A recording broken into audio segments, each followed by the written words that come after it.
ইপ্সিতা মজুমদারের লেখা গল্প বাঁকের মুখে।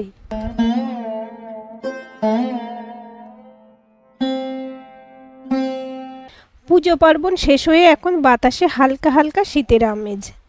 আমাদের এই পোড়া দেশের মাত্র মাস দুয়েকের এই স্বস্তি সবাই তাড়িয়ে তাড়িয়ে অনুভব করে। কলকাতা শহর থেকে বেশ দূরে মফস্বলের এই রূপ অন্যরকম। এখানে শহরের চাইতে বাতাসে ঠান্ডার প্রকোপ বেশি। শহরের জমাট বাঁধা কলুষিত বাতাসের থেকে এই চিত্রটা বড়ই আলাদা।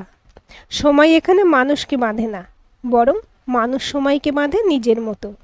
সেই রকমই একটি মফস্বলের গল্প বলবো আজ। বড় বড় গাছ, রেল কোয়ার্টারগুলোর বুক চিরে চলে যাওয়া মসৃণ পিচের রাস্তা, আর তার সাথে এক বেগুনি বুনো ফুলের গন্ধে হালকা হালকা কুয়াশা ঘেরা শীতের সন্ধে। এই শহরের প্রতিটা কানা গলির সাথে পরিচিত বছর 50-এর প্রণব রায়। এক ছোট্ট টালির ছাউনি দেওয়া বাড়ির থেকে আজকে রেলের উচ্চপদস্থ একজন অফিসারের যাত্রাটির প্রতিটি বাঁকের সাক্ষী তার এই শহর, পরম আদরের। আদম জামানার একখানা বাজাজ স্কুটারে চেপে বাড়ি থেকে 15 মিনিট দূরে রোজ অফিসে যান প্রণব। সঙ্গে থাকে একটি হেলমেট, একখানা অফিসের ব্যাগ আর একটি টিফিন বাক্স, যাতে পরিপাটি করে রোজ দুপুরের খাবার গুছিয়ে দেয় মঞ্জিরা। মঞ্জিরার সাথে ঘরকন্যা চলছে তার 1 যুগের বেশি। তাদের এক পুত্র সাত্তকী, যিনি এখন বছর 17-র এক কিশোর। কিশোরের পরিবর্তনের সাথে সাথে মনের পরিবর্তনগুলোতে জর্জরিত এক ক্লান্ত যোদ্ধা। অনবরত সে যুদ্ধ চলছে নিজের এবং বাইরের দুনিয়ার সাথে। তবে এই মুহূর্তে তার প্রধান প্রতিপক্ষ তার বাবা। অফিস থেকে ফিরে ক্লান্ত শরীরটা সোফায় এলিয়ে দিয়ে প্রণব বললেন, 1 গ্লাস জল দাও তো মঞ্জিরা। মঞ্জিরার জলের সাথে প্লেটে 2টো বাতাসা নিয়ে হাজির। এই নাও, এটা ধরো। হাতে ধরে আনা গরম গরম 3খানা আলুর চপ। বেগুনির ঠোঙাটা নিতে নিতে মঞ্জিরা বলল, আবার যত তেলে ভাজা এনেছো। এক্ষুনি পাবলো আবার চিৎকার করবে। ওর জন্য একটু স্যুপ আনতে পারতে। অত লাই দিও না, আমার ওই টেলটেলে স্যুপ খেতে একদম ভালো লাগে না। আজ গেছিল বিকেলে মাঠে? মঞ্জিরা একটু আমতা আমতা করে বলল, না মানে বিকেলে মুখটা খুব শুকনো লাগছিল দেখে আমিই বারণ করলাম। আচ্ছা, এই কথোপকথন এগোনোর আগে আপনাদের বলি এই কথোপকথনের পেছনের গল্পটি। সাত্তকী ওরফে পাবলোবাবু একটু অন্তর্মুখী চরিত্রের। প্রণববাবুর ছেলেবেলার সাথে নিজের ছেলেবেলার এক বিস্তর ফারাক। ওনার ছোটবেলার বৃষ্টির দিনগুলো যেমন কাটত বয়েজ ক্লাবের বিরাট মাঠে গিয়ে অন্যান্য ছেলেদের সাথে বৃষ্টিতে কাদার মধ্যে মাখামাখি হয়ে ফুটবল খেলতে, পাবলোবাবু সেরকম বিকেলগুলো কাটে বাড়িতে নিজের ঘরে দরজা বন্ধ করে, হয় নিজের গিটারে টুংটাং করে, অথবা মোবাইলে ক্যান্ডি ক্রাশ নিয়ে। প্রণববাবুর সময় অবশ্য এই কল্পনার বন্ধু জগৎ বলে কিছু ছিল না। তখন সোশ্যাল মানে সত্যিকারের রক্ত মাংসের কয়েকটা জলজ্যান্ত মানুষ সামনে কিলবিল করত। তাদের সাথে ঝগড়া হলে মাঠেই কখনো কখনো এক হাত হয়ে যেত। এখনকার মতো নয়, ঝগড়া মানে ফেসবুক থেকে আনফ্রেন্ড। আবার বন্ধুগুলোর সাথে ভাব ভালোবাসার প্রকাশটাও খুব আসল। বুকে আয় ভাই বলে জড়িয়ে ধরা, তারপর তার ঘাড় ভেঙে খাওয়া। আর এখন ফেসবুকে এক বর্ণর লেখা, অভিনন্দন ভাই, পার্টি ডিউ রইল কিন্তু। সবাই জানে এই পার্টি করার জন্য সশরীরের মানুষগুলোকে কখনো পাওয়া যাবে না। আগের সম্পর্কগুলো অনেক বেশি আন্তরিক ছিল, আসল ছিল। আর এখন দুনিয়াটাই কেমন মেকির সংসার। সবাই পাল্লা দিয়ে যেন ছুটছে কে কতটা মেকি হতে পারল। প্রণববাবু ঘোরতর পুরনোকে আঁকড়ে ধরে থাকার মানুষ যদিও নন, তিনি নিজেও যুগের সাথে তাল মিলিয়ে চলতে বেশি বিশ্বাসী। কিন্তু ওনার ভয় হয় এই মেকি দুনিয়ার হাতছানিতে পাবলোর শৈশবটাই পুরোটাই না মেকি রয়ে যায়। তাই তিনি দুদিকেই সমান তালে রাখতে চান। অনেক চেষ্টা করে বুঝেও যখন পাবলোকে বাইরের খাঁটি আসল দুনিয়ার সাথে পরিচিত করাতে পারেননি, তখন তিনি কঠিন হাতেই এর হাল ধরেছেন। কিছু অলিখিত নিয়ম চালু করেছেন ঘরে। তার মধ্যে একটি হচ্ছে বিকেলে স্কুল থেকে ফিরে পাবলোকে ঘর থেকে বার করে দিতে হবে। সাথে থাকবে একটি সস্তার মোবাইল, যাতে শুধু ফোন করা যায়, কোনো স্মার্টফোন নয়। বিকেলে সামনের মাঠে গিয়ে পাবলোকে কিছু একটা খেলায় যোগদান করতে হবে। সেটা যে কোনো খেলা হতে পারে। কিছু না হলে নতুন একখানা সাইকেল কিনে দিয়েছেন পাবলোকে, সেটা শিখতে হবে। একটি পাবলোর বয়সী ছেলেকেও রেখেছেন পয়সা দিয়ে, যার কাজ হলো রোজ বিকেলে পাবলোকে নিয়ে মাঠে যাবে, সাইকেল শেখাবে, কিছু খেলা শেখাবে। আর বলাই বাহুল্য, পাবলোবাবুর সাথে তার বাবার প্রধান দ্বন্দ্বের কারণগুলোর মধ্যে এটিও একটি। হ্যাঁ, এইবার আবার ওই কথোপকথনে ফেরা যাক। প্রণববাবু একবার ফস করে নিঃশ্বাস ফেলে নিজের অর্ধাঙ্গিনীকে বললেন, ওকে লাই দিও না মঞ্জিরা, তুমি বুঝছো না, ওকে আড়াল করে ওরই ক্ষতি করছো। এরকম করে কেন বলছো গো? এখন তো যুগ পাল্টেছে। এখনকার ছেলেদের কজনকে তুমি দেখো বলো তো মাঠে গিয়ে তোমাদের মতো খেলছে? একজন গেলে আবার দেখবে সব আসবে আস্তে আস্তে। আর তাছাড়া আমার তো বাকিদেরকে নিয়ে ভাবার দরকার নেই, সেটা তাদের বাবা মা বুঝবেন। আমি আমার ছেলেকে চিনি জানি, তাই ওর ভালোর জন্য বলি। আমাদের ছেলে ছোট থেকে অন্তর্মুখী, এমনকি আমাদের দুজন ছাড়া বাড়ির কারোর কাছেও ও স্বচ্ছন্দ নয়। এইভাবে ওর মনের বিকাশ হবে না, ওকে মিশতে জানতে হবে। পড়াশোনাটা তো মন দিয়ে করে, প্রতিবার ক্লাসে ফার্স্ট হচ্ছে, হয়তো ওর স্বভাবটাও এমনি। আমি তো তোমার মতো অত মিশুকে নই, আমার জীবন আর খারাপ কোথায় কাটলো? তোমার জীবন তো আমাকে ঘিরেই, তোমাকে বাইরের জগৎটা দেখতে হয়নি।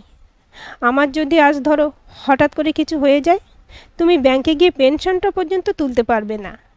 কতবার বলেছিলাম ধীরে ধীরে স্বাবলম্বী হও। তোমার মতো পড়াশোনা জানা মেয়েকে বিয়ে করলাম, কোথায় তুমি নিজেও কিছু করবে, তা না আমার ছায়ার তলায় সারা জীবন কাটিয়ে দিলে। আর তোমার ছেলেটাকেও তেমন তৈরি করছো। বুঝবে বুঝবে, আমি যদি চোখ বুঝি তখন বুঝবে মা বেটায়। কী সব যাতা বলো তুমি, তোমার আবার কি হবে? একটু উদাস হয়ে প্রণববাবু বললেন, মানুষের জীবন মঞ্জিরা, কিছু বলা যায় কি? আমার বাবাও তো খুব অল্প বয়সে চলে গেছিলেন আমাদের ছেড়ে, হয়তো আমিও তাই এই ভয়টা পাই। কিন্তু তিনি আমাকে সেইভাবেই মানুষ করেছিলেন, যাতে অত কঠিন সময়ের মধ্য দিয়েও আজ আমি কিছু একটা হতে পেরেছি। আমিও চাই পাবলো অতটা তৈরি হয়। তুমি না খালি খালি বেশি চিন্তা করো। যাকগে, এত কথার দরকার নেই। চপগুলো ঠান্ডা হয়ে যাচ্ছে, তুমি স্নান সেরে নাও, আমি মুড়ি দিচ্ছি। কথাগুলো বলে মঞ্জিরা এক মুহূর্ত না দাঁড়িয়ে তৎক্ষণাৎ রান্নাঘরের দিকে চলে গেলেন। পাবলোকে একবার হাঁক দিলেন। প্রণববাবুর এই আর এক নিয়ম, সন্ধ্যের জলখাবার আর রাতের ডিনারটা একসাথে করতে হবে সবাইকে, তখন উনি ছেলের সাথে কথা বলবেন। পাবলো বেজার মুখে ঘরে ঢুকলো। আজ আবার মাঠে যায়নি, বাবা সেই নিয়ে কান খাবে। আয়, মাঠে যাসনি? পাবলো নিজের স্মার্টফোনে মুখ গুঁজে বসে রইল, কোনো উত্তর দিল না। প্রণববাবু ছাড়বার পাত্র নন। কী রে, যাসনি কেন? ফোনে মুখ রেখে উত্তর দিল পাবলো, ইচ্ছে করেনি। প্রণববাবুর পারদ ধীরে ধীরে ঊর্ধ্বগামী। ইচ্ছে তো তোমার কোনো দিনই করে না। আমি তোমার ইচ্ছের ধার ধারি না। বলেছি যখন যেতে হবে তখন যাবে। আর ফোনটা রাখো, আমি কথা বলছি, আমার দিকে তাকিয়ে উত্তর দাও। উফ বাবা, প্লিজ। তোমার রোজ এক কথা নিয়ে ঘ্যান ঘ্যান করতে ভালো লাগে? হ্যাঁ লাগে। তোমার শুনতে ভালো না লাগলেও কিছু করার নেই। সাইকেল চালানো কত দূর? আমি এই রবিবার আবার যাব তোমাকে নিয়ে। এখন আর ছোটকাকে ধরতে হচ্ছে? ব্যালেন্স করা শিখলে? না, শিখিনি, আর আমার দ্বারা হবে না। হবে না বলে পৃথিবীতে কিছু হয় না পাবলো, ধৈর্য ধরতে হয়, সব হবে। তুমি ভয় পাচ্ছ পড়ে যাবে, ছোটবেলায় সেই পড়ে যাওয়ার পর থেকেই এই ভয় তোমার। পড়ে যাবে তো যাবে, কি হবে, ম্যাক্সিমাম হাত পা ভাঙবে, কিন্তু যেদিন চালাতে পারবি সেদিন দেখবি নিজেই কত আনন্দ পাবি। কেন, দুনিয়ায় সবাই কি সাইকেল জানে? আমাকে শিখতেই হবে কেন? কথাটা সাইকেল শেখা নিয়ে নয় পাবলো, কথাটা হচ্ছে নিজের ভয়গুলোকে জয় করার। তোর কি মনে হয় আমি ছোটবেলায় খুব আনন্দে শিখতে গেছি? না, আমিও ভয় পেতাম, আমিও পড়ে গেছি। আমি তো কান্নাকাটি করতাম, বাবা রোজ বিকেলে তাও আমাকে ঠেলে ঠেলে নিয়ে যেত। নিজে সাইকেলের পেছনটা ধরে সমান তালে ছুটতো আমার সাথে। আমার মনে এটা ভরসা ছিল যে বাবা পেছনে আছে। আমি চালাতে চালাতে মাঝে মাঝে জিজ্ঞেস করতাম, বাবা তুমি আছো তো? বাবাও বলে যেত, হ্যাঁ আছি আছি, তুই সামনে তাকিয়ে চালা, পিছন ফিরে তাকাস না। এরকম করে একদিন যখন চালাতে চালাতে জিজ্ঞেস করলাম, বাবা আছো তো? বাবার আওয়াজ দেখলাম অনেক দূর থেকে আসছে। আমি পেছন ঘুরে দেখলাম বাবা অনেক দূরে তাকিয়ে হেসে হাত নাড়ছে। নিজেই বুঝে গেছিলাম বাবা কত সহজে আমাকে জীবনে একটা বড় শিক্ষা দিল। পাবলো বিরক্তি ভরে একটা নিঃশ্বাস ফেলে বলল, সেই বলো, আসলে বাবা তোমার সমস্যাটা কি জানো? তুমি তোমার মতো করে আমাকে বড় করতে চাও। তুমি চাও ছোটবেলায় তুমি যা যা করেছো আমি এক্স্যাক্টলি তাই তাই করি।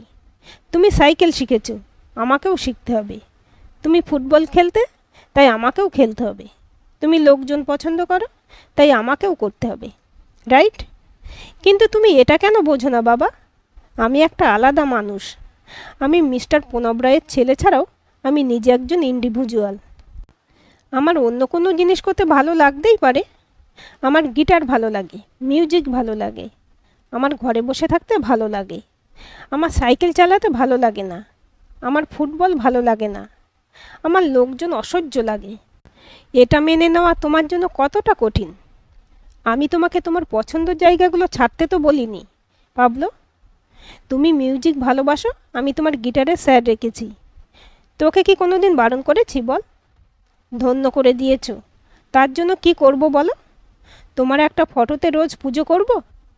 মঞ্জিরা ঘরে ঢুকে ধমক দিল পাবলোকে। আহা পাবলো, কি হচ্ছেটা কি? বড্ড বাড়াবাড়ি করছো কিন্তু। বাবা যেগুলো বলছে সেগুলো মন দিয়ে শুনে বোঝার চেষ্টা করো। তোমার ভালোর জন্যই বলছে। থাক মা, থাক। আজ এই কথা শেষ করাই ভালো। রোজ রোজ এই একই নাটক আমার ভালো লাগে না। বাবা আজ তোমাকে পরিষ্কার করে কয়েকটা কথা বলতে চাই, প্রথম এবং শেষবার। আমি তোমার মতো হতে চাই না। আমার মনে হয় না তুমি আমার কিছু আইডল। তুমি নিজেকে বিরাট একটা কেউকেটা ভাবতে পারো। আমার কাছে ইউ আর নাথিং বাট আ রেলের কর্মচারী, যে মাস গেলে একটা মাইনে পায়। আদম জমানার স্কুটারকে আঁকড়ে আর নিজে ছোট শহরের ছোটোবেলাটাকে আঁকড়ে বাঁচে। আমি জানতে চাই না তোমার ছোটোবেলার বস্তা পচা গল্প। আমি আমার মতো করে জীবনটা কাটাতে চাই। তাই আমি কাল থেকে সাইকেল শিখব না, মাঠে যাব না। আর হ্যাঁ, মোস্ট ইম্পর্ট্যান্ট, আমি জানি তুমি আমাকে ইঞ্জিনিয়ারিং পড়াতে চাও। তাহলে সেটাও শুনে রাখো, আমি কোনো জয়েন্টের ফর্ম ফিল আপ করবো না। আমি ইঞ্জিনিয়ার হতে চাই না, আমি মিউজিক নিয়ে পড়াশোনা করতে চাই। Am I clear? প্রণববাবু আর নিজেকে সামলাতে পারলেন না, উঠে গিয়ে একখানা চড় কষিয়ে দিলেন পাবলোর গালে। কি বললি? কি বললি? তোর এত সাহস বেড়েছে? পাবলো নিজের সদ্য লাল হয়ে যাওয়া গালটি ধরে ধপধপ করে পায়ের আওয়াজ তুলে ওপরের তলায় চলে গেল। প্রণববাবু তখনও শান্ত হতে পারেননি। প্রচণ্ড জোরে বুকের বাঁ পাশটা ব্যথা করে উঠল। কোনো ক্রমে সেটা চিপে ধরে ধপ করে বসে পড়লেন। অসম্ভব ঘামছেন, কথাগুলো কেমন আটকে যাচ্ছে, মুখটা কষ্টে বিকৃত হয়ে যাচ্ছে। মঞ্জিরা দৌড়ে এসে জড়িয়ে ধরলেন, ভয়ে চিৎকার করে উঠলেন। কি হলো গো? কষ্ট হচ্ছে? কোথায়? পাবলো, পাবলো, শিগগির আয়। তোর বাবা কেমন একটা করছে। মাত্র 30 মিনিট সময় পেয়েছিল পাবলো তার বাবাকে বাঁচানোর। Cardiac arrest. ওপর থেকে যখন নিচে নেমে এলো, বাবার মুখটা তখন কষ্টে কুঁকড়ে গেছে। আপ্রাণ চেষ্টা করেছে কিছু বলার, খুব কষ্টে ঠোঁটের কোণে একটা হাসি খেলে গেল যেন। চোখের কোণে জল। অস্পষ্ট একবার বলতে পারলেন, পাবলো। তারপরে সব শেষ। পাবলো চুপ করে বসে রইল। এক বিন্দু চোখের জল আসছিল না, কিন্তু ভিতরে এক অসম্ভব কষ্ট হচ্ছিল। পাবলো দেখল তার সাধারণ রেলে চাকরি করা তার বাবাটাকে শেষ বিদায় দিতে এই শহরের বোধহয় অর্ধেক মানুষ ভিড় করেছেন। শ্মশানে থিকথিক করছে কালো কালো মাথা। আত্মীয় স্বজনরা সবাই এই মর্মান্তিক খবর পেয়ে ছুটে এসেছে। বাবার ছোটবেলার বন্ধুরা সব এক জায়গায় গোল হয়ে কান্নার কররোল তুলে কত টুকরো টুকরো পুরনো স্মৃতিচারণ করছে। এদের কারুর মেয়ের বিয়ে দিতে বাবা নিজের শখের গাড়ি কেনার জমানো টাকাটা দিয়ে দিয়েছিল। পাড়ার কারুর হয়তো বিপদের সময় বাবা সারা রাত হাসপাতালে কাটিয়েছে। ওদের গলিতে নোংরা পরিষ্কার করার মেথডটা কেঁদে কেঁদে বলছিল, রায়বাবুর জন্য আমার মেয়েটাকে আমি স্কুলে দিতে পেরেছি। রায়বাবু সুপারিশ করে দেন বলেই না। কথাগুলো কানে এসে ঝাপটা মারছিল পাবলোর, যখন সে বাবার মুখাগ্নি করার জন্য প্রস্তুত হচ্ছিল। নিজেকে এত অপরাধী কেন মনে হচ্ছিল? যে মানুষটারই ও অংশ, সেই মানুষটাকে গোটা পৃথিবী শুদ্ধ লোকেরা এত কাছ থেকে জানে, আর ও এইটুকুও চিনল না। মানুষটার শরীরটা যখন জ্বলে পুড়ে ছাই হয়ে যাচ্ছিল একটু একটু করে, পাবলোর ভেতরের অহমটাও যেন ভেঙে চুরে ছারখার হয়ে আর একবার সেই বাবার হাতে চর খাওয়ার জন্য মরিয়া হয়েও যাচ্ছিল। ধীরে ধীরে শ্রাদ্ধ অনুষ্ঠান সব চুকে গেল। গত 15 দিনে মায়ের দিকে তাকানোর সাহস হয়নি। এক অসম্ভব অপরাধবোধ ভেতরে ভেতরে কুড়ে খাচ্ছিল। কেন সেদিন বাবার সাথে এইরকম করে কথা বলল? ও যদি এত কথা না শোনাতো হয়তো বাবা। নিচের তলায় লোকজন এখনও আছে। বাবার অফিসের লোকজনরা মাকে কী সব বোঝাচ্ছে। বোধহয় পেনশন তোলা আর কি ফর্মালিটিস আছে সে নিয়ে। পাবলো নিজের ঘরে গুম হয়ে বসেছিল। কিছুক্ষণ পরে ধীরে ধীরে নেমে এলো। মাকে যে যা বলছে মা কিছুই বুঝছে বলে মনে হচ্ছে না। কেমন একটা শূন্য চোখে ফ্যালফ্যাল করে তাকিয়ে আছে। দরজায় ঢুকতে গিয়ে কয়েকটা কথা কানে এলো। কেউ বোধহয় একবার মাকে বলল, বৌদি, দাদার চাকরি কিন্তু এখনও প্রায় 10 বছর ছিল। রেলের মতো একটা ভালো চাকরি। পাবলোর তো কিছুদিনে ক্লাস 12-এর পরীক্ষা। তারপর ওকে না হয় বলুন না চাকরিটা নিতে। আপনাদের কোনো কিছু করতে হবে না, সব ব্যবস্থা আমরা করে দেব। পেনশন আপনি পাবেন, সেটাও ভালো মতোই। দাদা যে পোস্টে গেছিলেন উনি আপনাদের সবটা গুছিয়ে গেছেন। পাবলোর পড়ার খরচ, বিয়ের খরচ সব। একটা মানুষ সারা জীবন শুধু ছেলে ছেলে করেই শেষ হয়ে গেল বৌদি। একটাই কথা আমাদের বলতো, আমার শৈশব আমার কাছ থেকে আমার ভাগ্যই কেড়ে নিয়েছিল। বাবা মারা যেতে আমি হঠাৎ করে বড় হয়ে গেছিলাম। আমার ইচ্ছে ছিল ইঞ্জিনিয়ারিং পড়ব, কিন্তু তখন সেটা স্বপ্নই রয়ে গেল। কোনো রকমে রেলের অ্যাপ্রেন্টিস হিসেবে ঢুকে অনেক কষ্টে আবার পড়াশোনাটা চালিয়ে পরীক্ষা দিয়ে আজ এখানে আসতে পেরেছি। এখন শুধু একটাই স্বপ্ন, আমার ছেলেটা যেন সেরকম দিন কোনো দিন না দেখে। ও যা পড়তে চায়, যা করতে চায় তাই করবে। টাকার জন্য কিছু আটকাবে না। আমরা কত তার পেছনে লাগতাম, ওই মানধাতার আমলের স্কুটারটা ছেড়ে নতুন গাড়ি কিনুন বলতেন, না এই তো চলে যাচ্ছে। আমরা তো বুঝতাম বৌদি, নিজেকে নিঃস্ব করে মানুষটা ছেলেটাকে ভেসে যেতে দেননি। গত 15 দিনে একবারের জন্য পাবলোর চোখে জল আসেনি। অনেকে অনেক কিছু বলেছে, সে শুনেছে, কিন্তু কাঁদতে পারেনি। এই কথাগুলো কানে আসার পরে পাবলো চিৎকার করে কেঁদে উঠল। সবাই হকচকিয়ে বাইরে এসে দেখলো পাবলো মাটিতে আছাড় পাছাড় করে কাঁদছে। মঞ্জিরা ধীরে ধীরে পাবলোর মাথাটা নিজের কোলে তুলে নিয়ে মাথায় হাত বুলিয়ে দিচ্ছিল। শান্ত হয়ে সবাই ঘরে চুপচাপ মাথা নিচু করে বসেছিল। পাবলো বলল, কাকুরা, আপনারা আমাদের জন্য যা করেছেন তা সত্যি ভাবা যায় না। হয়তো বাবা সেরকমভাবেই সম্পর্কগুলো রাখতে জানতো। আমি তো শুধু যান্ত্রিক সম্পর্কই জানি। যাই হোক, আমি সব শুনেছি আড়াল থেকে আপনাদের কথা। ঠিকই বলেছেন আপনারা, বাবা আমাদের নিঃস্ব করে দিয়ে যাননি। আমাদের ভবিষ্যৎটা একটা নিশ্ছিদ্র দুর্গের মতো রেখে গেছে। কিন্তু এখন থেকে সেই দুর্গের প্রহরী হওয়ার সময় বোধহয় আমার এসেছে। বাবা চাইতো আমি আর মা স্বাবলম্বী হই। মায়ের যথেষ্ট পড়াশোনা আছে। আমি চাই মা রেলের চাকরিটা করুক, আর আমি বাবা রেখে যাওয়া সব কটা স্বপ্ন পালন করব। মঞ্জিরার ডুকরে কেঁদে উঠল পাবলোকে জড়িয়ে। পাবলো মায়ের মাথায় হাত বোলাতে বোলাতে বলল, কেঁদো না মা, আমি আছি এখন। আর তোমার সেই পাবলো থাকবো না, কথা দিলাম। এখন থেকে আমি রোজ মাঠে যাব, সাইকেল শিখব, ইঞ্জিনিয়ারিং পড়ে ভালো চাকরি করব। তুমি বাবার কথা রাখবে না বলো? তুমি চাকরি করো, সেটাই তোমাকে বাঁচিয়ে রাখবে, আর আমি বাঁচবো তোমায় দেখে। সেই মফস্বল শহরের এক বাড়িতে জীবনের কঠিন বাঁকের মুখে আবার একটি কিশোর ছেলে একদিনে হঠাৎ করে বড় হয়ে গেল। রজনীগন্ধা মালা পরানো বাবার হাসিমুখ ছবিটার সামনে দাঁড়াতে পাবলো শুনতে পেল কেউ যেন পেছন থেকে বলছে, তুই সামনে এগিয়ে চল, আমি আছি তোর পেছনে। আজকের গল্পটি আপনাদের কেমন লাগলো কমেন্ট করে জানাবেন। ভালো লাগলে অবশ্যই একটা লাইক দেবেন আর চ্যানেলটি সাবস্ক্রাইব করে সাথে থাকবেন, এবং নতুন ভিডিও আপডেট পেতে বেল আইকনটি ক্লিক করে রাখুন। গল্পটি ভালো লাগলে অন্যদের সাথে শেয়ারও করতে পারেন।